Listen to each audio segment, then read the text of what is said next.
вмешательств в области неба и в области носа. Можно использовать блокаду небного нерва, делается она интраорально. And for the lower jaw surgery, the mandibular nerve block from the intraoral approach, here behind the last molar tooth, diagonal towards the angular process. Для операций, для различных хирургических манипуляций в области нижней челюсти можно использовать блокаду нижнечелюстного нерва. Интраоральная техника также доступна нам. Для этого используется доступ позади последнего маляра. Игла вводится диагонально в направлении ангулярного отростка. You can do that extraorally as well, and it is a incisura vasorum here. You palpate it and you insert. It is a halfway of the mandibular foramen here. Еще один способ технически проведения этой блокады — это экстраорально. Вы пальпируете сосудистую вырезку нижней челюсти, вводите иглу на уровне сосудистой вырезки, где-то на середине толщины ветки нижней челюсти располагается отверстие, из которого выходит нижнечелюстной нерв. You can see how close to mandibular nerve is a lingual nerve. Lingual nerve is responsible for sensitization of a tongue. So if you do not retract the tongue, you can desensitize both nerves. And then, if the desensitization is too long, the patient can start to chew the tongue after procedure. So you have to be careful with that. Обратите внимание на анатомию, на то, как близко нижнечелюстной нерв располагается с лингвальным или язычным нервом. Поэтому, если в момент проведения блокады вы не оттянете язык соответствующим образом, то вы можете одновременно обезболить и обездвижить и язык тоже. Таким образом, если вы используете длинные анестетики, может получиться, что животное травмирует себе язык после процедуры. The mental nerve block, not very commonly used because it only desensitizes the soft tissue of the rostral part of mandible, so not really a lot to do after this nerve block. Plus, you have to insert the needle into the mental foramen and you have to administer it very slowly. Что касается блокады подбородочного нерва, то в практике она используется достаточно редко из-за ограниченности действия. Она позволяет обезболить только мягкие ткани в растральной части нижней челюсти. Кроме того, технически она не очень простая. Вам необходимо ввести иглу непосредственно в подбородочное отверстие нижней челюсти, и анестетик нужно вводить крайне медленно. We do not perform this block in a cat because the mandibular canal is too tight. Кошкам такой тип блокады не используется из-за слишком малого размера канала. But if you do that in a dog, your index finger placed above the canal allows to distribute the anesthetic drug into the canal and to control this distribution. Not too fast because you can cause the neuropraxia, so you can damage the nerve. Если же вы проводите такую блокаду собаки, то обязательно фиксируйте указательным пальцем область подбородочного отверстия, область канала. Во-первых, это позволит вам адекватно распределить вводимый анестетик, то есть направить распространение анестетика и обезболить достаточную область. Кроме того, вы таким образом не допустите нейропраксии, то есть избыточного травмирования нерва раствором. So you can see the nerve blocks are a wonderful technique, but you really have to know what you're doing. Вы понимаете, насколько замечательной техникой являются блокады периферических нервов, однако вы также видите, что очень важно, чтобы вы понимали, что вы делаете. A lot of human dentists do not like it because they are very afraid of damaging the nerve. Очень многие стоматологи, медики отказываются от каких-либо блокад именно из-за страха травмировать нерв. But now they have a different technology. They do infiltrative anesthesia, so it's a very slow distribution of anesthetic drug, and it follows the pH of the tissue, so it is really controlled. We can't do that because we cannot ask our patient, you still feel the pain or not? Сейчас медики, в связи с этим стоматологи, медики используют несколько другую технику местного обезболивания. Она заключается в инфильтративной анестезии, инфильтрационной анестезии, которая обеспечивает очень медленное распространение анестетика по тканям. Кроме того, pH вот этого препарата, он соответствует pH тканей. Однако, к сожалению, в ветеринарной практике это до сих пор невозможно, потому что мы не научились пока спрашивать у наших пациентов: вы все, уже не чувствуете зубик или еще чувствуете? Now we know a little bit about the length of anesthesia, and the recent studies presented in 2015 in Monterey show that after bupivacaine, we really can expect way longer action than we expected. So you remember from the table it was 4-6 hours. The study shows that it can last even after 24 hours. Благодаря исследованиям, часть которых в частности была опубликована в 2015 году, мы больше знаем о времени, о продолжительности действия тех или иных анестетиков, которые мы применяем. В частности, например, бупивакаин, было доказано, что при его применении вот это снижение чувствительности может продолжаться вплоть до 24 часов.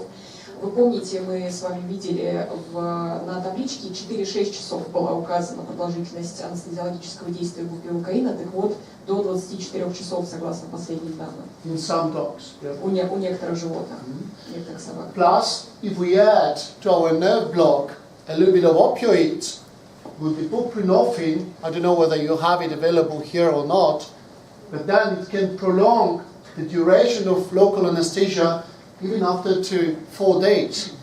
Более того, если мы добавляем к бупивакаину, то есть используем комбинацию бупивакаина с опиоидами, в данном случае использовался бупринорфин, доктор не знает, есть у нас такой препарат или нет, это еще больше продлевает время анестезии вплоть до 4 дней. So remember about the possible complications. These are described. So for example, the tongue paralysis, which is temporary. So after a couple of hours, still the dog or cat is feeling the tongue. Помните о возможных осложнениях, которые могут возникнуть, они все в основном описаны. Например, таким осложнением может быть паралич языка, который носит временный характер, то есть животное уже проснулось, уже в сознании, а язык все еще висит. There is a described complication of a damage of the eye bulb because of a nerve block. Еще одно осложнение блокады нерва, оно также описано, это последствия пенетрации глазного яблока иглой в момент проведения блокады. And there can be a bruise, there can be a hematoma after application. If you punch the blood vessel, you should, redo your block. You have to stop application because we don't want to get the drug intravenously. Or you can apply the maxillary nerve block. Еще одним осложнением может быть кровоизлияние или гематома на месте вкола, на месте инъекции. Когда происходит такая ситуация, мы должны переделать блокаду, то есть изменить место вкола или использовать блокаду другого нерва. Мы помним о том, что мы не хотим, чтобы анестетик попал в сосудистое русло. This is what has happened to my patient. I underestimated the time of a procedure, and the dog, after awaking, started to chew something, and then we could see that there was a massive bleeding, and instead of having a wonderful 10-minute procedure, we have to spend 1 hour to suture the tongue afterwards and to explain the owner how it happened, and it was very bad. You don't have to do this mistake. Это, доктор говорит, это один из его пациентов. Это ситуация, когда он недооценил время процедуры, то есть не соотнес корректно время проведения собственной процедуры и время действия блокады.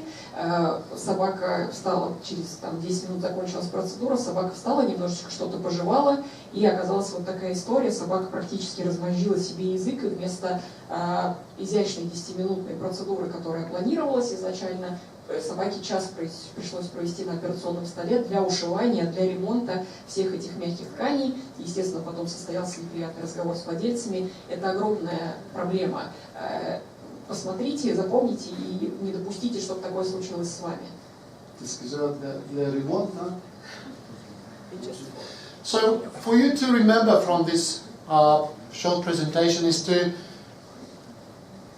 emphasize on the pain management in your dental patient. This is important thing. Подводя итог этой лекции, доктор хотел бы обратить ваше внимание на следующие пункты. Первое, обязательно пользуйтесь анестезией работой со своими анестезиологическими пациентами. Look at your team, look at your anesthesia room, look at your equipment, and don't hesitate to improve, to invest in your anesthesia safety surroundings. Трезво оцените возможности, свои анестезиологические возможности своих коллег-анестезиологов, помещение, где проводится общая анестезия. Если вы понимаете, что что-то можно улучшить, пожалуйста, сделайте это. And always remember to manage the pain on all possible levels, before, during, after operation, NSAIDs, opioids, local nerve blocks. Не забывайте о необходимости контролировать боль на разных этапах работы с пациентом. Боль нужно стараться купировать в предоперационный период, в интраоперационный период, обязательно после операции. Okay?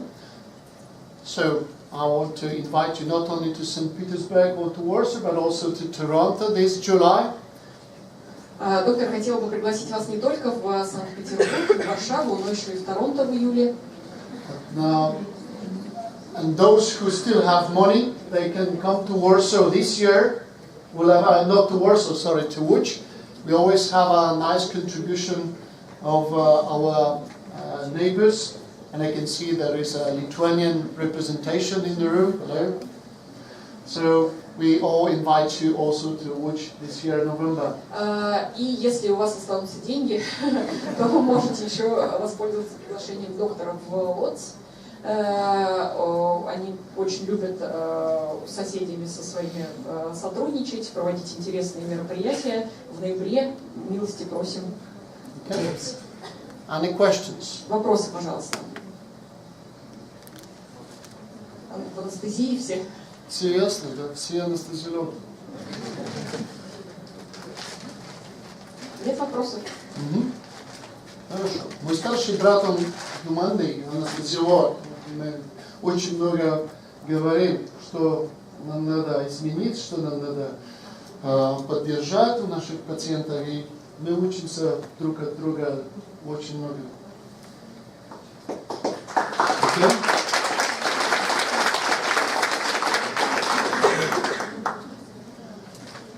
Do you need 5 minutes break? Or we can... Yeah, 5 minutes break? Биологическая пауза нужна? Yeah? 5 минут? Или... Для переводчика.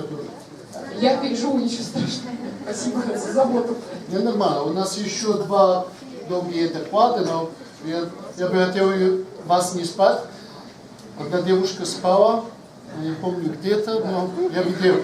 Одна пара закрытых глаз, это означает 5 минут нужен перерыв. Давайте, Это только 5 минут. Не опаздывайте, пожалуйста.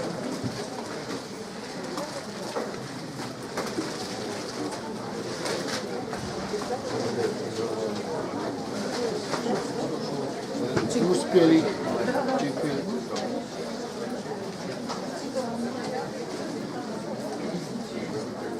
This was the shortest. Oh, yeah.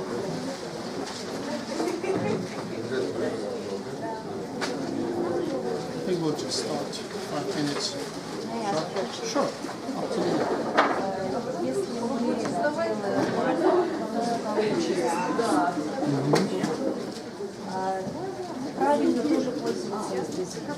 Конечно, потому что, чтобы нет никаких воды, не шло в дышать где-то. Да. У нас просто очень много среди грумеров. Популярно. Знаю. И они еще казаться, что анестезия очень опасна. Очень опасна это... Что сказать? Знаешь, нам надо образование. Абсолютно. Знаешь, чистка зубов для профилактики, для ежедневно, это, я согласен, что может взять МИ-5, например, и делать это ежедневно. Но нет, называется это профессиональный стоматологический процедур. Это не имеет смысла. То есть грумер имеет право... Да, грумеры, уже им надо оставить зубы где-то. Я везде спрашиваю, хотел бы иди до грумера и тоже чистку зубов делать для себя? Я тоже спрашиваю, вы к парикмахеру ходите быстро лечить зубы? Ну, нет. Как это? У нас у людей много. А у нас идиотов хватит. Да. Знаешь, это образование, эдукация.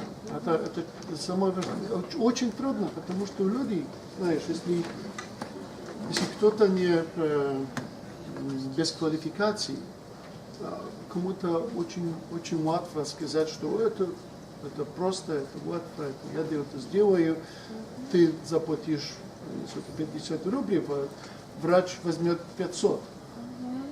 Нет, это не так. Мы имеем очень много таких пациентов, которые в проблемах, потому что, знаешь, это камуфляж, это не профессиональный процедура. У нас есть эти тоже. Есть много животных, которые больное сердце, им говорят, что вам нельзя наркоз, давайте Конечно, полотенце. конечно, да. И 4 люди держат. Это ужасно. Знаешь, нет никаких, нет науки за этим. Я думаю, что нам надо сказать, что мы врачи, нам надо идти за науком, не за, я не знаю, как это называется. Дикость? Надо дикость. Спасибо. Используете все-таки инфильтрационные зубы? Бывает, что я делаю. Это оно, знаешь, у нас не так часто бывает, что мы лечимся одного зуба или удаляем одного зуба. Для того, я думаю, что региональная анестезия лучше, чем локальная. Для инфильтрации может делать, но надо войти в перидонтальный periodontal ligament space. Да, где связка периодонтальная. А это не так легко. Значит, есть специальные иглы для этого, но я это не делаю. Потому что мой, например, стоматолог, он мне его делает, и она мне лучше идет, чем вот эти вот все. Да, у наших стоматологов по-другому, потому что у них нет генеральной анестезии. Ну, некоторые хотят тоже, но не бывает, это не часто бывает. То я не, I will never allow the dentist to put the finger into my mouth without local anesthesia. I'm very sensitive, so. Он говорит, что он никогда не даст своему стоматологу хотя бы пальцем прикоснуться к чему-нибудь у него во рту без анестезии. Он очень нежный, очень I нежный. want to have, no, I need comfort, no. Нужно, чтобы комфортно было. And they are using, this is called as a wand technique, wand like Harry Potter thing. And they implement that and take some time. It gives and it follows the changes of a pH and a pK of a tissue. And then he's asking, is it okay? Is it okay? And then, yeah, once I'm happy, they carry on. Техника волшебной палочки называется. Это вот у стоматологов медицинских. Они вводят, и вот этот его препарат, он там распространяется, меняется pH, и они спрашивают, ну, через какой-то интервал времени, нормально, и в какой-то момент раз, и все, и она заработала. Ну да, а у животных Ну, это не... спросишь. не подъедет. ладно, спасибо. В порядке, да.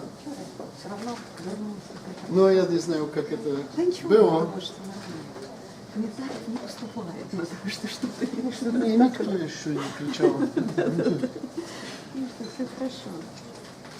Я думаю, что если я бы изменил это, но я не хочу, я... А вы еще один перерыв будете делать до работы, да? В своих лекциях? Покороче, да. Я думаю, что 5 маленький минут, перерыв. да, люди, но они ушли все. Невозможно. Ну, как удобно. Мы просто здесь вот официально сделали в 2 часа, а дальше здесь как комфортно лектору. Ну, это вы сами, да, регулируете, когда возвращаются. Ой, что случилось? Не знаю что. Не. У меня. Отдали. Нет. Вылезает.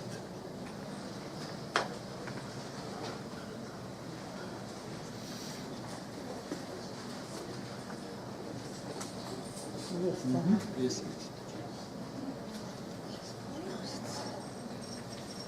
Хорошо, водички очень. Я смотрю.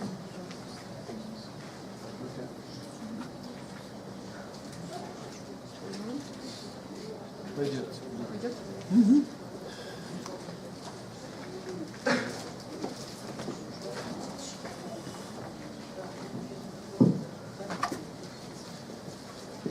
Okay, as I said, 5 minutes. So if you want to have 5 minutes of the next lecture, so please come and we'll continue. Так как мы договаривались на 5 минут, если вы хотите еще после этой лекции тоже 5 минут размять ноги, то давайте собирайтесь и будем продолжать. Okay. So first I would like to ask you, how many of you have an access to three-dimensional imaging? Первое, с чего доктор хотел бы начать лекцию, это задать вам вопрос, у кого из вас есть доступ к трехмерной визуальной диагностике? У кого из вас есть доступ к трехмерной визуальной диагностике? Ну хорошо, 2 человека. Но я думаю, что это самый важный. No, I will speak in English, sorry.